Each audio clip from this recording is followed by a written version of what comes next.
So today's session, Meet the Editors and the Award-winning Reviewers, is not just another academic discussion. I think it is a bridge between the world of rigorous research and the realm of meaningful publication. And in a time when publishing has become both a coveted milestone and a daunting challenge for the scholars, I think this conversation aims to demystify that journey and make it more simplified and trying to decode the little nuances on which one should give an emphasis on or focus on.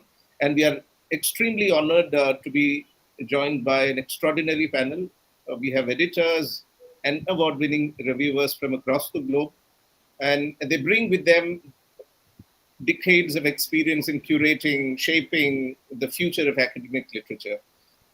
As students, scholars, and aspiring authors, I think we have got a very good opportunity to gain insider perspective on academic publishing, or to be more specific, what makes a paper stand out, or how to handle reviewer feedback, the do's and the don'ts of submission, and much more. So I think there are quite a lot of questions that have already come as part of the registration that we took.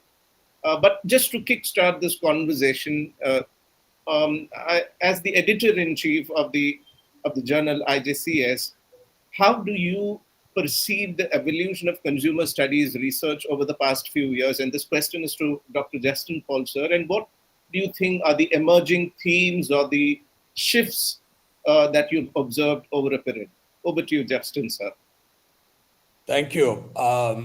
And it's an honor for me to be part of this panel discussion on publishing. And we have legendary academicians, including Professor Jinjiang Xiao from University of Rhode Island, and associate editors of IJCS, Professor Amelia and Manas, and our Best Reviewer Award winners, including Narek Gregorian from Aston Business School in UK, and Soma and others. So I would not take much time, but at the same time, I would like to give you some ideas about how consumer studies or consumer research is reshaping, as well as more into generalized. This being a generalized discussion, I would prefer to have more generalized questions and answers and panel discussion. So technology has influence on almost everything that we do, and digital transformation has profound impact on consumer research these days. And what we see in almost all the journals relating to consumers as well as marketing is increasing number of technology applications in consumers, customers, all these from different angles. It's a lot of researchers approach latest and contemporary topics like artificial intelligence and a lot of other including mobile apps, all kind of developments that we have seen, or recent developments and innovations that we have seen during last 10 years, and people do research actively integrating those topics into the consumer research. Suppose if we do research on an outdated topic, probability of rejection is high. But if we do research on a topic that is relatively new, where there are not 2,000 papers published, your probability of acceptance is high. So that's how we have to look at research as a researcher. Suppose if we want to publish and if we want to increase the probability of acceptance in any journal, so one should take a topic, one should have topic with newness and novelty. Thank you. Thank you, sir. Up next, I would request Jinjiang Xiao, Professor Jinjiang Xiao, on addressing what are some of the most common reasons manuscripts gets rejected. This was one of the questions that we received while we took the registration. Why do manuscripts get rejected at the initial screening stage? What are some of the most common reasons? Over to you, sir. Yeah, so first, thank you for inviting me to this panel. And I want to introduce myself a little bit because I'm not from a business school. So my college is a college of health science. So I think I treat my field like a consumer finance. And because I think this journal is kind of like an interdisciplinary journal. And actually, I worked with a lot of people from different fields. Like I worked with a marketing professor, also worked with economics scholars and finance faculty. So yeah, so I think I treat this journal like interdisciplinary journal because I don't know, maybe Justin know this. Like, before is the long time ago, the journal called the Journal of Home Economics and Consumer Studies, and then later changed it to the International Journal of Consumer Studies. So this consumer studies actually, yeah, is kind of like a overlap in economics, business, and consumer science. So for me, is because I can only represent this consumer finance field. So I think is basically, I think yeah, basically the editor in chief, like Dr. Justin Paul, sent me the papers. Yeah, if he, in the scope. So usually I will send out for reviewers, and sometimes I just reject. I think just recently I just rejected two papers. So one is that paper talk about some macro level things like I don't specify the topic. I just say it's about a macro level. Yeah, like yeah, it's not the individual consumer behavior. So that's like if I saw something like not relevant to individual consumer behavior, especially financial behavior, I will just reject. So this is one thing. Another paper I just rejected. I just suspect that the paper is kind of like generated by ChatGPT, because in their literature review section, yeah, it's not like a narrative. It's just like a list of a reference list. So now I just look at the others. It sounds like I don't know. It's totally generated by ChatGPT or whatever. So that's why that's another reason. Also, that paper talk about the machine learning. So I sent it to a machine learning expert for just like informal preview. So he said, "Oh, yeah, its level is very like shallow." So that's why I think the most concern is yeah, is generated by ChatGPT. So otherwise, if I think the paper, yeah, is yeah, not generated by ChatGPT and also is in the scope in the consumer finance, I usually send out for a peer review. So yeah, after I receive the peer reviews, yeah, usually I send to 3 reviewers. Yeah, if most time if they're like since now this journal, I think yeah, Dr. Justin Paul did a very good job to promote this journal. So now it's become a very competitive journal. And so that's why sometimes if I receive 1 or 2 reject recommendations, I usually reject the paper. And yeah, it also depends on situations. So basically, I also try to help the authors. I know most of the authors are like young authors, so they need help. So basically, I try to, if I think the paper is in the scope, I usually send out at least 3 reviewers, sometimes more than 3. So and then when the recommendation come back, I will go over it. Yeah, if I think the rejection is reasonable, I will reject. But yeah, if I think there's some potential, I will send out for author for revision. So yeah, that's what I did now. Thank you. Thank you. So, Jane, ma'am, would you wish to continue? So what's your question? And Jane, ma'am, is there any question that you wish to ask to any of the panelists? Yes. Okay. So some of the questions that we had from earlier on, and I'll just grab those. Sorry about this.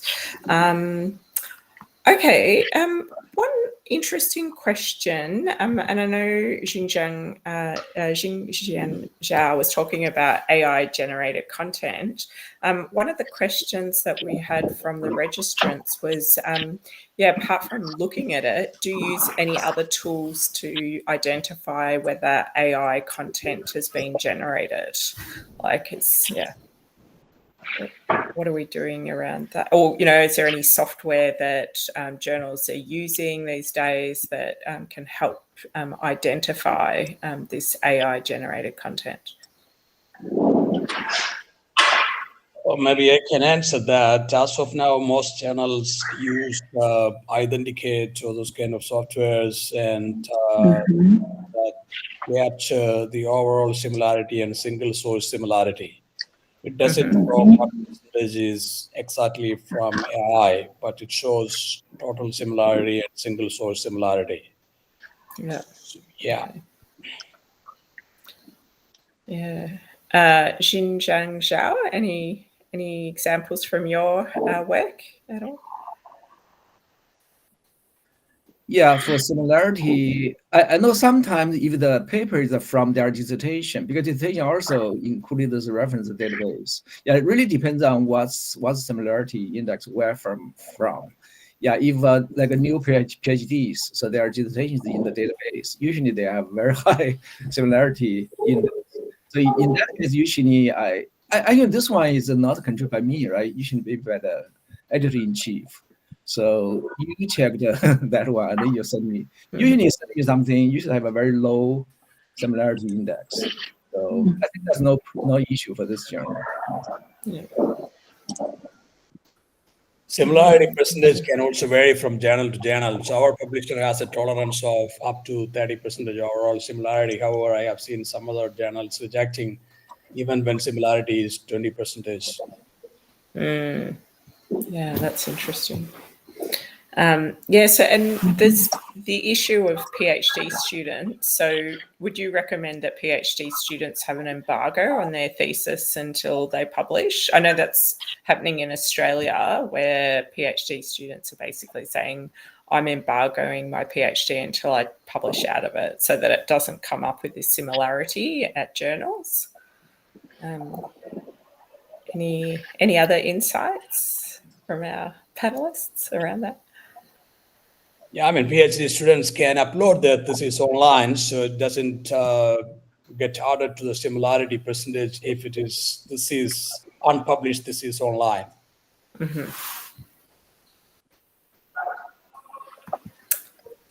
Okay. All right. So yeah, so that's an interesting question. Another question that we had from the registrants was about the rejection of journal articles. And basically the issue was that maybe, like a similar journal article has been published previously or on that topic, but later on the journal has said to the individual, oh, well, in actual fact, this journal or this topic is out of scope. What happens then? Why might, at one point the journal is published in that area, but then at a later point in time, they're actually saying to the author, don't publish this article, or, we're not publishing work in this area. So what might be an explanation for that?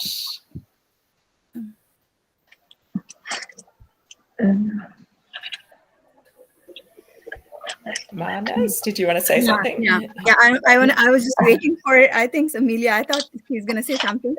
So first of all, thank you so much for having me here among the esteemed editors and reviewers as a panelist. I am affiliated with IJCS. Actually, I want to start from here that I am since last 5 years, and I saw its journey from, the impact for Factor 1 to 9 and the leadership of Professor Justin. So I started as a reviewer, and I'm sitting here as a award-winning reviewer, and now I'm also affiliated with it as an associate editor.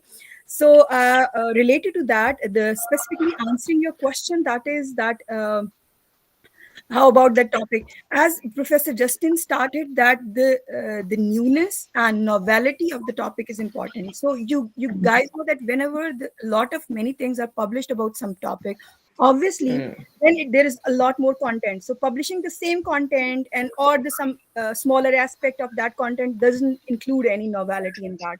So the novelty aspect is more important. So it's not like that over the months or over the days it changes with years, so if something is published since last 2-3 years or 5 years, and now again the people are publishing and asking for the same thing, so that's the other thing. And then I want to ask one thing more, that for any manuscript which is coming to us, we just see the clarity of research questions and contribution. So the gap.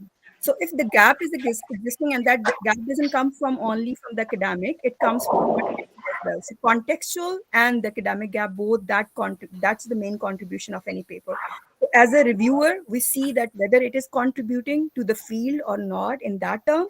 And then as an associate editor, we also, see that if it is going for the rejection, then what contribution that paper is bringing. So that's the important thing that comes. So, yeah. And then, thank you, Manas. Yeah. I have a question So to Dr. I don't know if I can add something. Yes.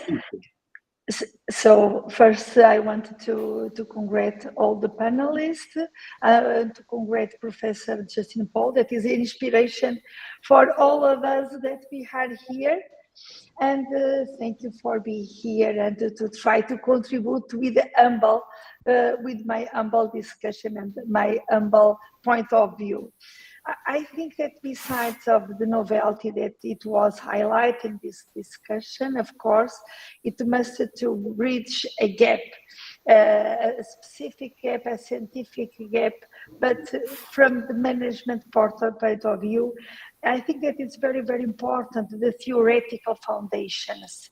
What we saw that most of the part, the literature review are very descriptive. So this is one of the problems of the paper. So even in the methodology, some authors, they just apply some scientific or statistical methods, and the so what, and the question and the answer for the so what it makes to answer, and they finish, and we are trying to looking for the novelty in the contribution and how this paper can bridge and can make a big contribution for the academia. And in some parts of the case, they don't discuss, they don't bring the novelty and theoretical implications. So I try, in the first screen, I try to reject the paper, and sometimes I try to bring this point of view and this contribution from the angle of senior and junior reviewers to bring a contribution for the authors, how they can improve the paper, and to ever reject with argumentation. And I think that it's very, very what the authors are looking for. Not when we reject, they must to understand and to ensure that they have the path to implement and to improve the paper, which is the direction that they must take. So at least I invite the 3 reviewers to argument and to have a very solid answer to the authors. That I think that it's very, very important. All right. I have a question to Professor Jan Ziao, which is about structuring the introduction part, impactful abstract and introduction part. Because, I wanted you to share your views on structuring an impactful abstract and introduction. Because how important do you think is this in influencing the editor's first impression? Yeah, could you repeat your question, because I cannot hear? My question was, how important is structuring an impactful abstract and introduction in influencing the editor's first impression? Yeah, I think that's very important. Yeah, for me is when I got the assignment, at first I will read the title first, and then I will read the abstract, and then if I think I need more information, I'm going to read the introduction. So that's very important for me. Actually, when I find a reviewer, I also look at the reference list.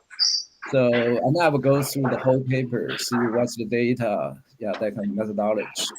So I think the title, abstract, and introduction very important. I also served as a reviewer for many papers.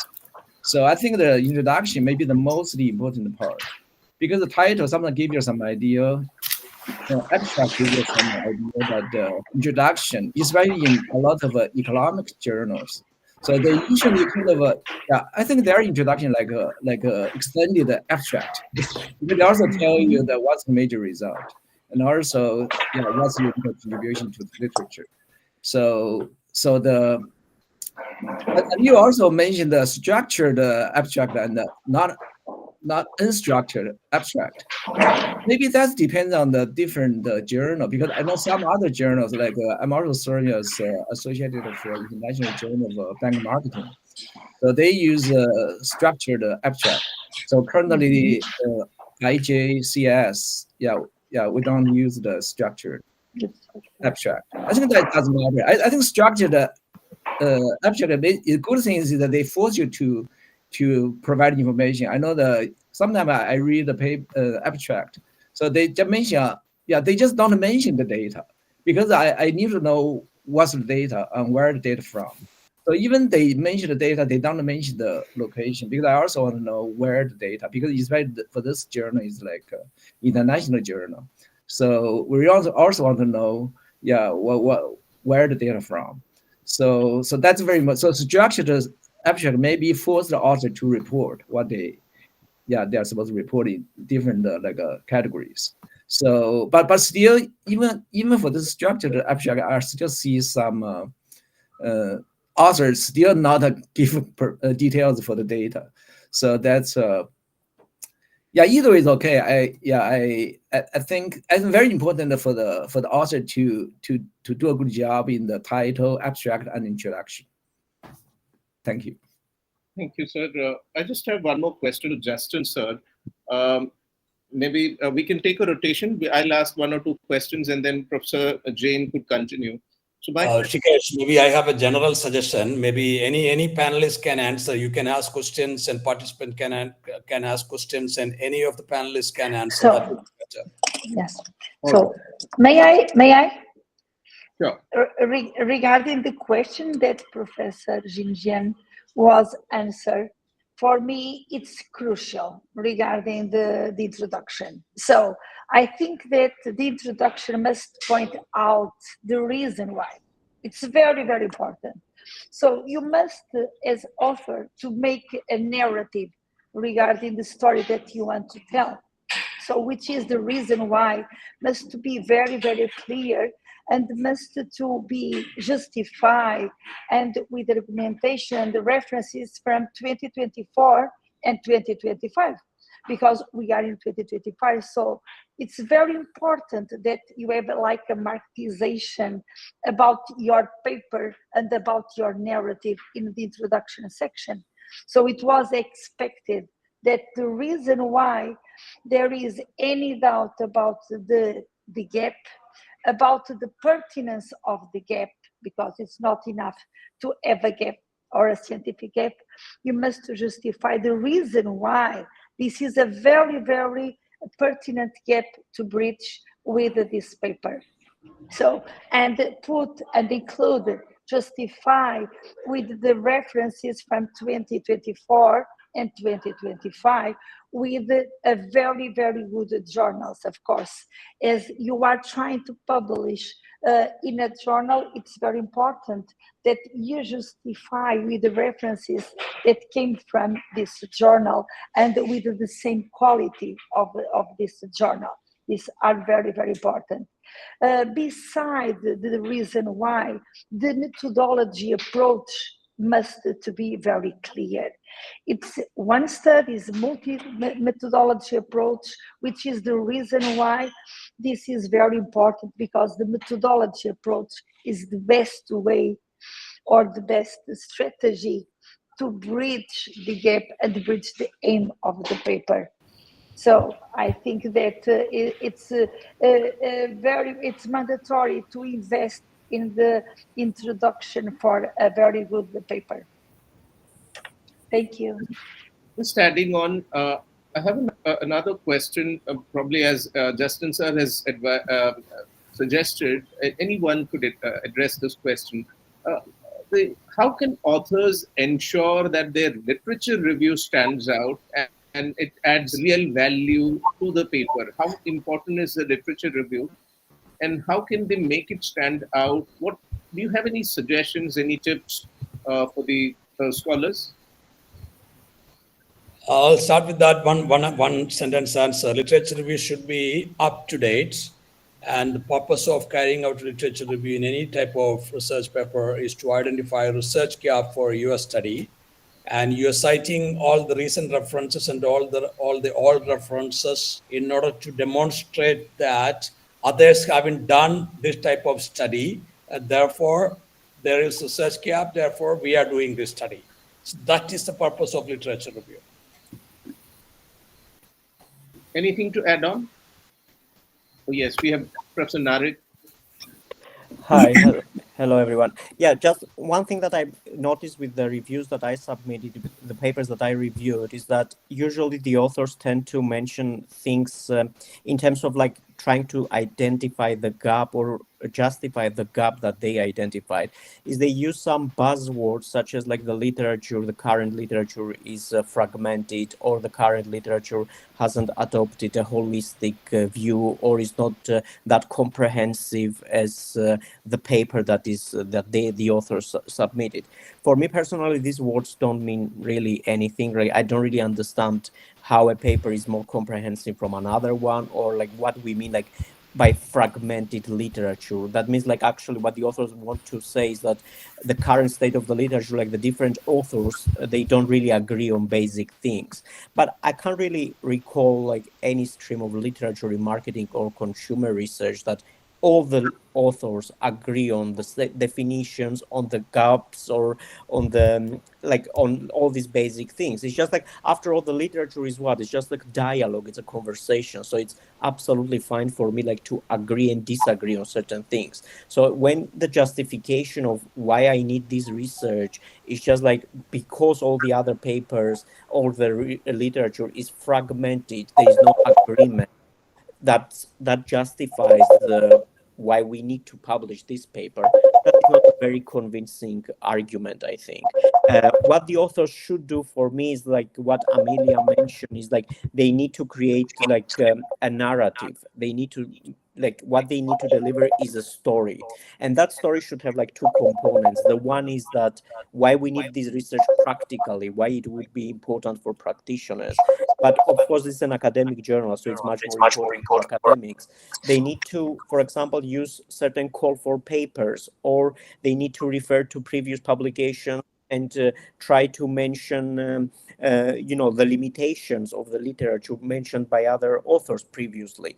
So there are ways like how we could handle it, but my suggestion to authors would be like, just try to avoid this general trend that previous papers are not as good as ours, or there's fragmentation, they are not as holistic or comprehensive. We need to be much more specific than that, I think.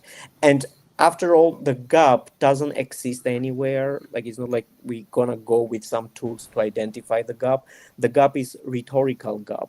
So even if you are not doing, let's say, research in AI, which is very trendy now, you can still, I think you can still publish in journals by the way that you frame your argument. That is also very important. Of course, if you are going to publish a paper on segmentation, where there might be like 20,000 papers already published in that subject, that is becomes more challenging.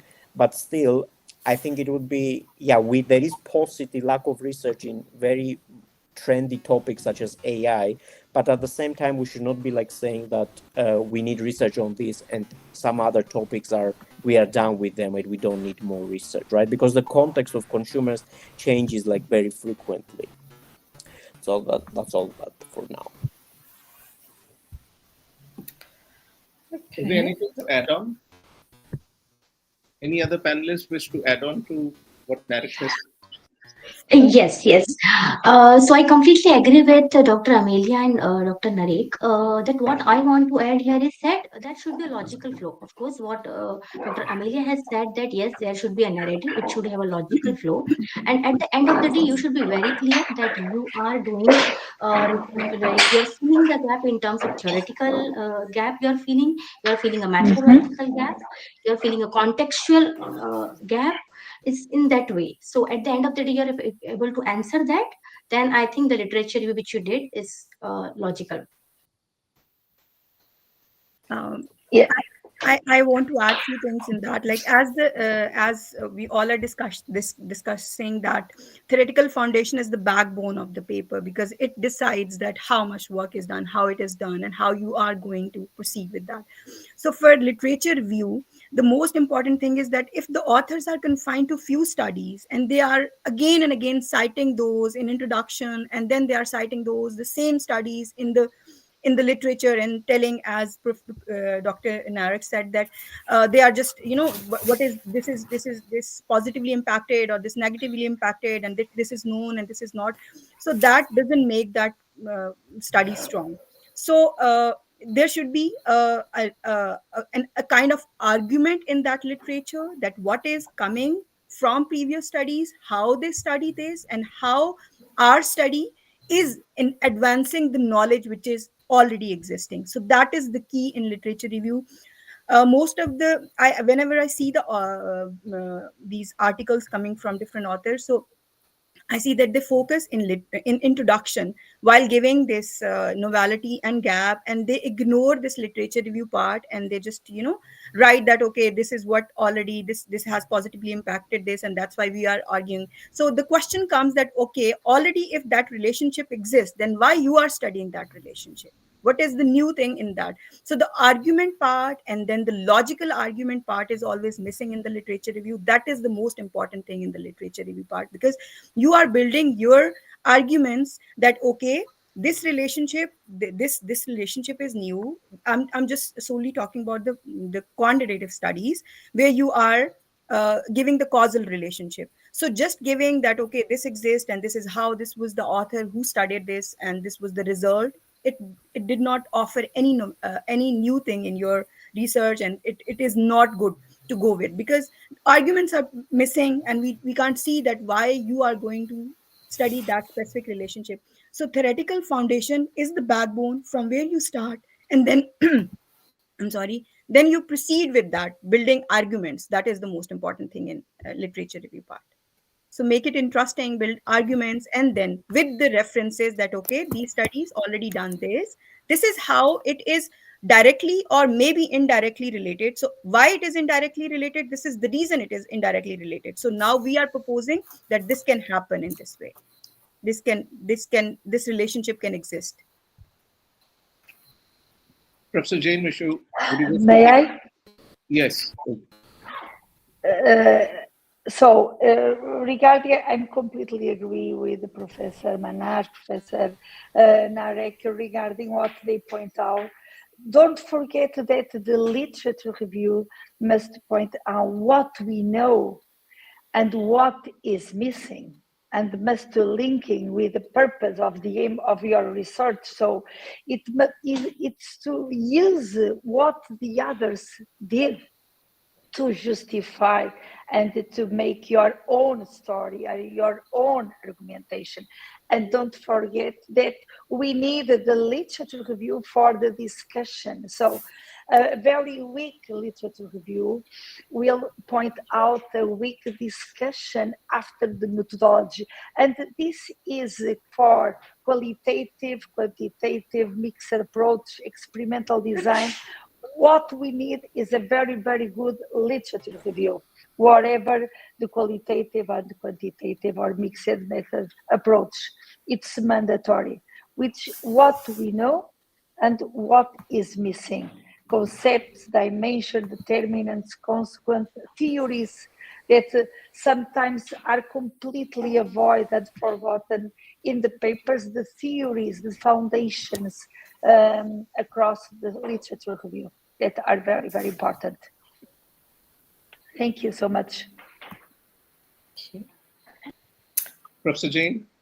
Yeah, I think there's a really interesting question from one of the prior registrants was, how do we evaluate the theoretical contribution of a manuscript, particularly when integrating multiple theoretical frameworks?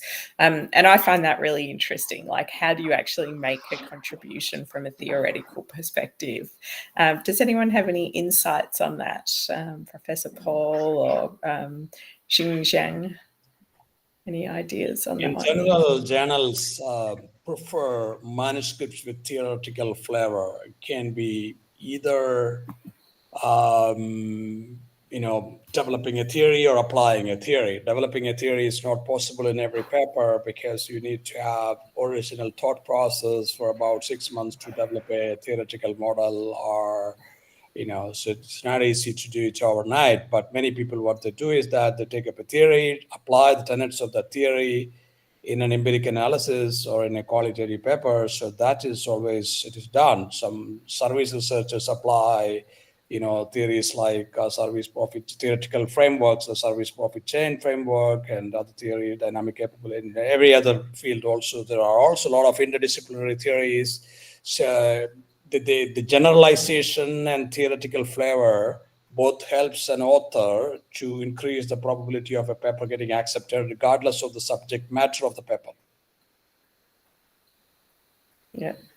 Yeah, so I think that's challenging to make a theoretical contribution. So even I'm an author, I also feel very challenging for me. So I think as an editor, I also saw when we talk about theories, because I also work with people from different fields. So some people, sometimes I work with economists. So when we talk about a theoretical, contribution or theoretical framework, so in their mind, they just say, oh, this is before it's like standard utility theory. And now they are talking about the behavior economic models. And so it really depends on, I think if you are an author, you really want to let people know what's the theory you are talking about. And because even for different people, the theoretical foundation theory, what do you mean theory? In this marketing literature, a lot of people use this theory of planned behavior. So this one is a very popular in marketing. And if you check the Google search, it's like maybe a lot of citations. And but also very interesting. You see the most citation from marketing and very few from psychology. I mean, the developer is a psychology professor. So that means, actually, I want to make some contribution to this theory. So maybe you can make some contribution, like if you add some new variable, or if you change the structure, or even your do more refined definition for some key construct.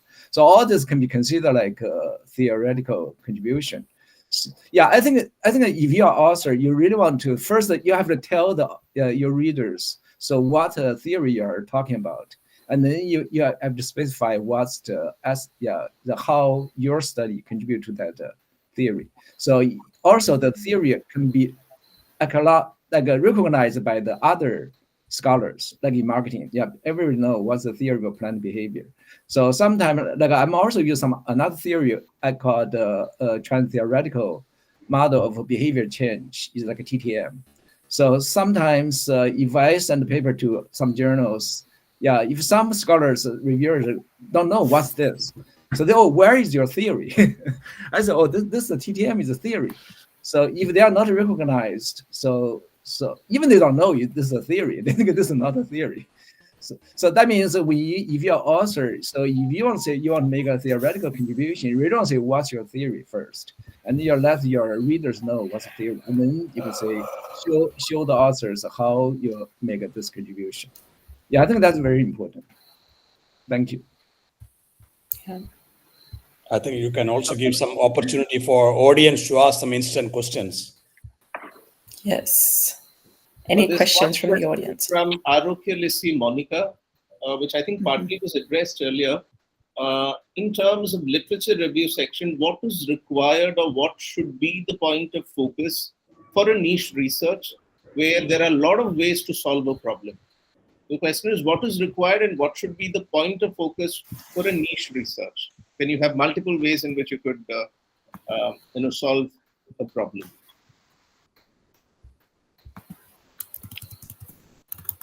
I believe. Well, okay. Well, go. No problem. Go.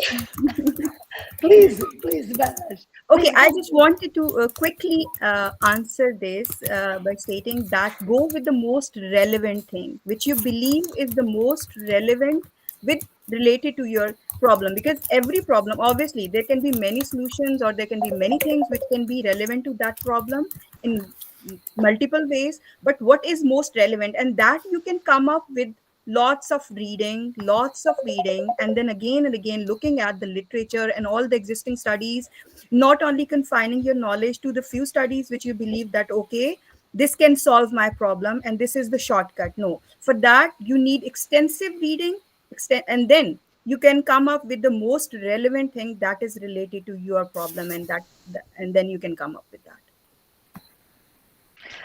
May I? Yes. So, regarding what we are discussing, I think that one of it's a very pertinent question and could be very tricky to answer this question. I think that when we are trying to focus in a very niche of research, we must to justify once again the reason why we need to know this problem, how this problem could be replicated for another object, another location, another geography.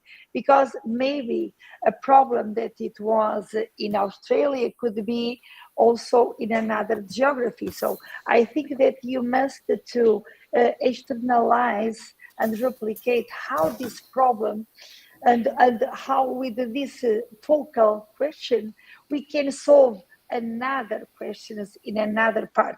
Or for example, if we are talking about wine consumers, why what we learn with this, for example, wine experience consumers can be replicated for all the tourism or travel or hospitality.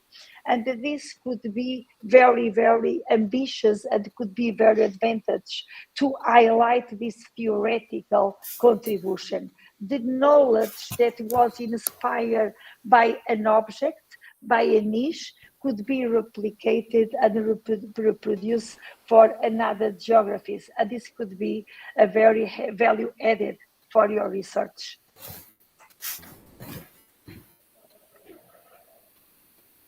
Another interesting question is what do reviewers look for when assessing the originality and contribution of the paper? I think it's more specific to the reviewers. What do you look for while assessing the originality?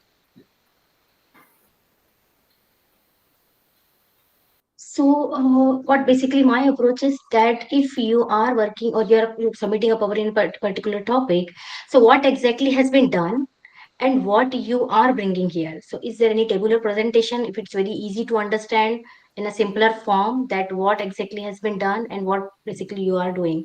And apart from this, the seminal studies which is there in your domain, have you cited that? I think that also is required, because the foundational study, if it is missing in your paper, then it means there is something wrong. So I think this is something I generally, my approach for reviews. Professor Narek, would you wish to add on something? Professor, you need to unmute.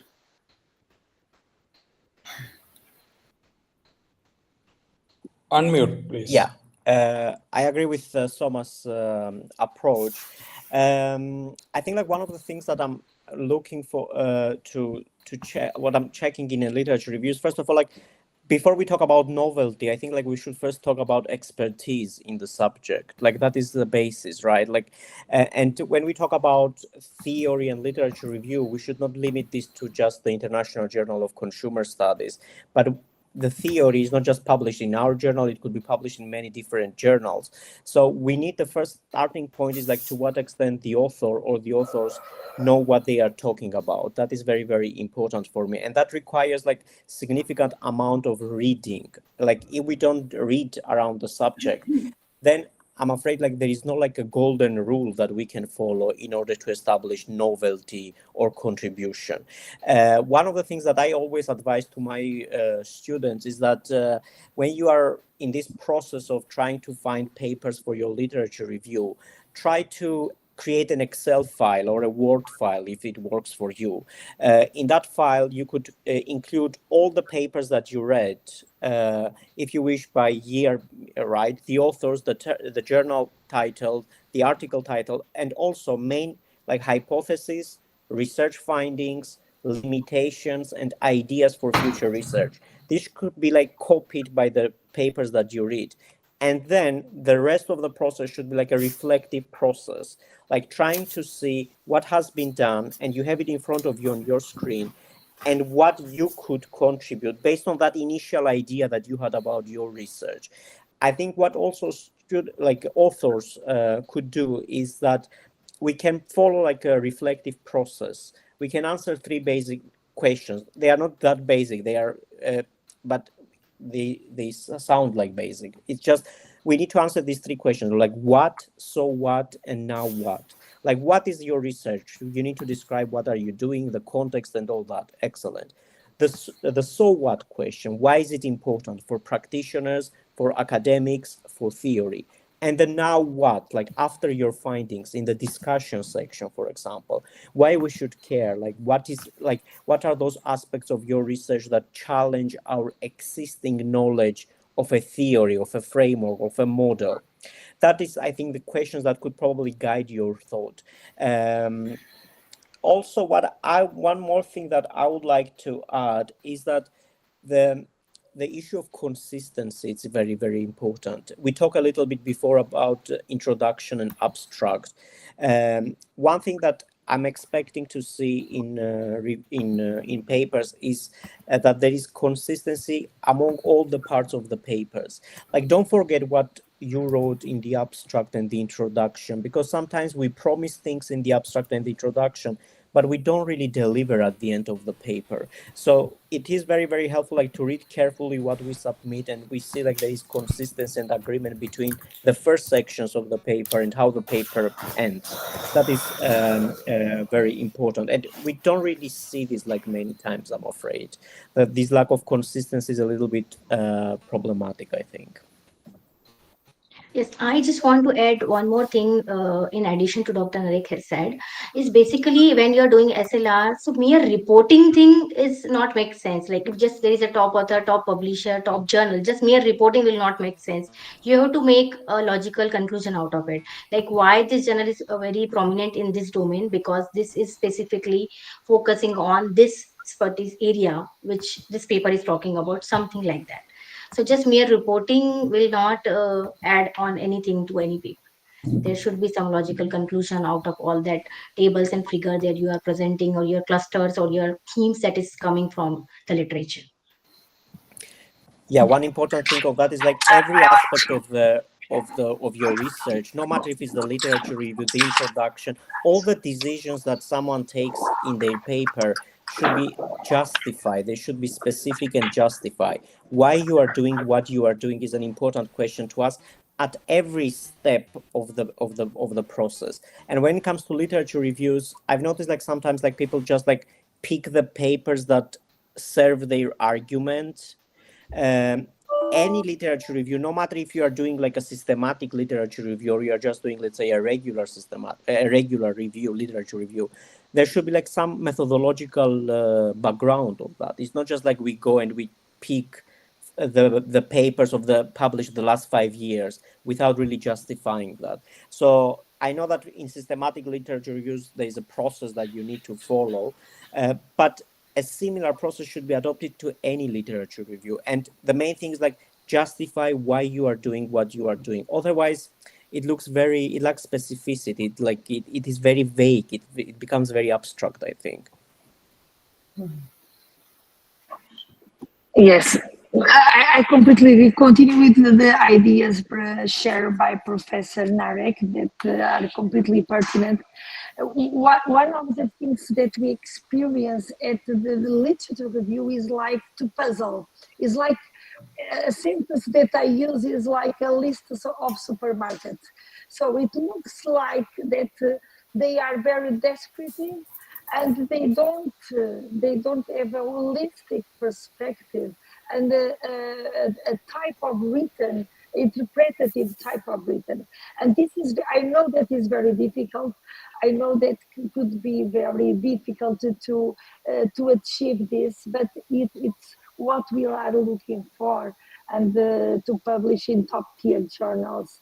It's not a list of supermarket of authors, like a supermarket. You describe UN, and sometimes authors say, but we have all the pieces, all the ingredients.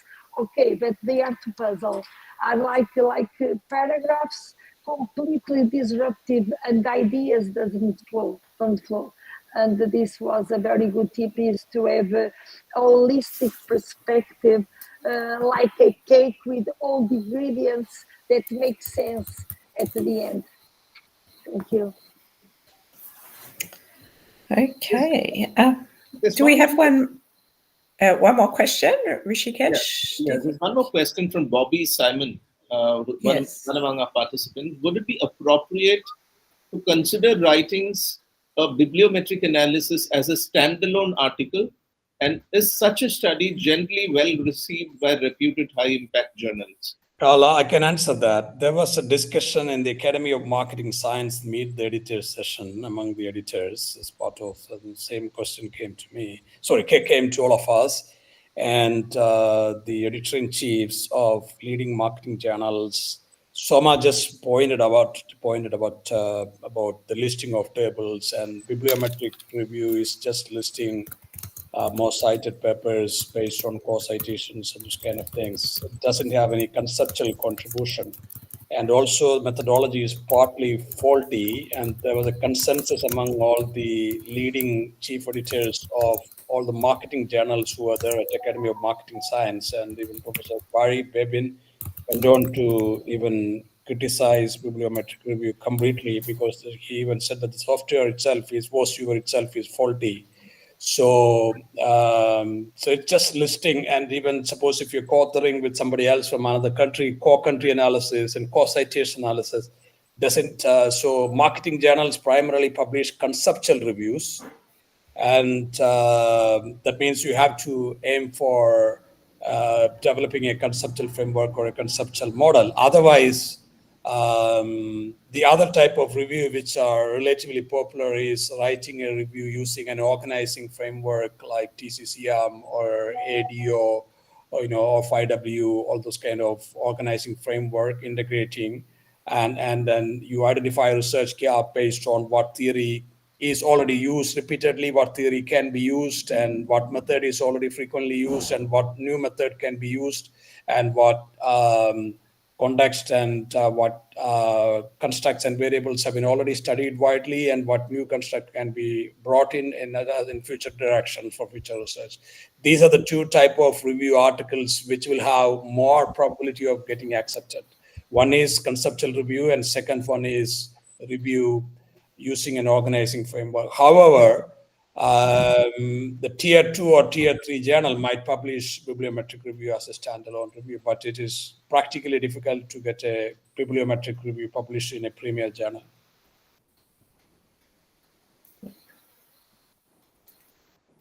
Professor Jain, wish to continue?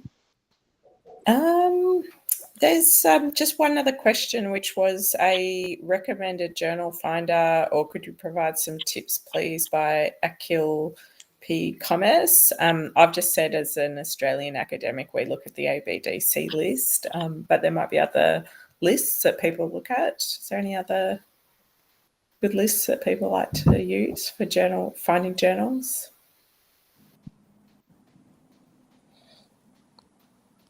I think it is completely based on the context of your study. You're basically looking for which domain. So journal will vary as per the domain actually. So first you need to be very clear what domain you are targeting and accordingly find the journal. Maybe you can give a chance to some audience to ask one or two questions instantly from audience side. Oh, yes, if there are any questions, you could unmute and ask. Not just type the question here. There's one more question from Bhumika. It's regarding how do I analyze the data after tabulating the articles collected into review metrics?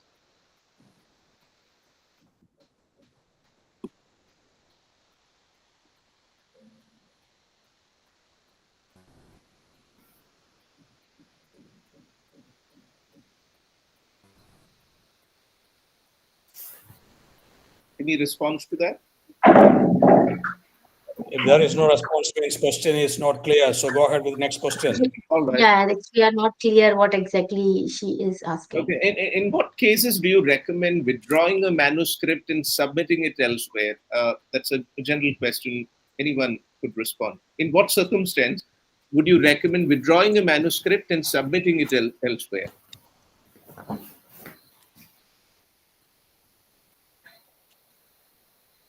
Circumstances vary, so there's no answer for this question.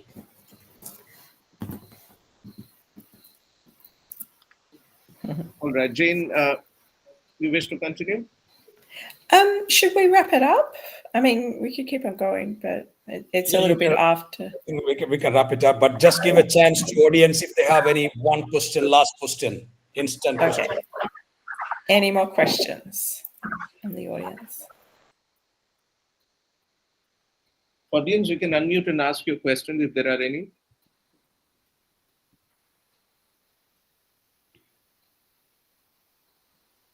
Probably one last question from my side. Rejections, of course, are part of publishing process. How do you have any suggestions on how the scholars can build a resilience to face these repeated rejections? Because this is part and parcel of the research and publishing process. But do you have any suggestions? Anything that could keep their interest in research at the same time accept the rejections? Be patient and never get disappointed. Go, keep calm, and go and keep going and try the submission. So I think that when we receive some feedback that it was constructive, you can try to improve some angle of the paper, like the reason why, like the theoretical, like the update, like the novelty of the references and the gap. So maybe try to improve and to add some more references from the journal that you will try to try the luck the next time. I will say that if your rejection is after review, then you are very lucky. Now you know that what are the issues in your manuscript, and you now have the chance to improve it. So that's the thing. So you should have to be very happy that okay, it went to review, and then after that you are getting the review. So that is you're lucky enough. Yeah, so as a reviewer, we wanted to give a constructive feedback, basically. Exactly. That we wanted that paper to improve. That's it. So that's the whole agenda of a review process. Yeah. So it's nothing to disappoint, actually, what Professor Justin has said. I would add on to that, in case if we get a rejection today, submit to the next journal tomorrow itself or day after tomorrow itself. Don't delay it. If you delay it, journals will delay further, and it will take 3 years for you to get published. So before we wrap up, any concluding remarks? Yeah, my last suggestion is prepare a list of 20 journals in the beginning itself, and then in sequence where you want to submit. In case if this journal rejects, the next journal, 20 journals in the beginning itself, because average acceptance is 5% or 6% in most journals. So that way, target 20 journals, so that you don't have to discuss with your co-author every time. If you have 20 journals identified in the beginning. So don't take anything personal. Sorry. Yeah, I was just asking if there is any concluding remarks before we wrap up. Anyone? Justin? One thing that I would like to add probably is like, okay, we talk about these theoretical contributions, novelty, how to publish innovative research and all that, which are fine. I think like we should also not forget the basics. And by basics, I mean like before the authors submit a paper, and that applies to all of us, right? Like we need to read the paper and at least to ensure that there are no like major spelling, grammar, syntax issues, because I think this is a constant issue. Like when I review papers, which I understand English is not my language as well, is my second language, right? So I understand the complications of writing in a different language, but at the same time, we should not give the impression to the people who will review our paper that We just wrote the paper while we were having our break, for example. So we need to pay attention to, at least like when someone reads your paragraphs, they understand what the core ideas communicated. Also, it's a matter of like being as professional as possible. So before we discuss the major things, the novelty and all that, let's not forget, like, I think the basics. Yes, and reference section as well. Like it should be proper because basically journal has provided a guideline specifically for the authors before they submit a manuscript. Just go through it, references section, provide DOIs in the, so it basically shows that there is a transparency when you are giving a references along with the DOI. And I think that is one more thing which needs to be considered. Thank you. Shikesh, I would like to say thank you to everyone on behalf of, and this is a discussion organized by TES-G Train, Empower and Guide. This is a forum that guides young people, and in collaboration with International Journal of Consumer Studies, as well as Economics, Commerce and Management Network. Some people have attended from all the three associations, and I would like to thank everyone for joining today's session. Thank you very much, Shikesh and Jane, for serving as moderators. Thank you, sir. Thank you all. Pleasure. Thank you so much. Sorry, I was. Thank you so much. Thank you. This experience. Bye. Yes. Lovely to meet you all. Okay, bye. Bye bye. See you soon. Permission. See you soon.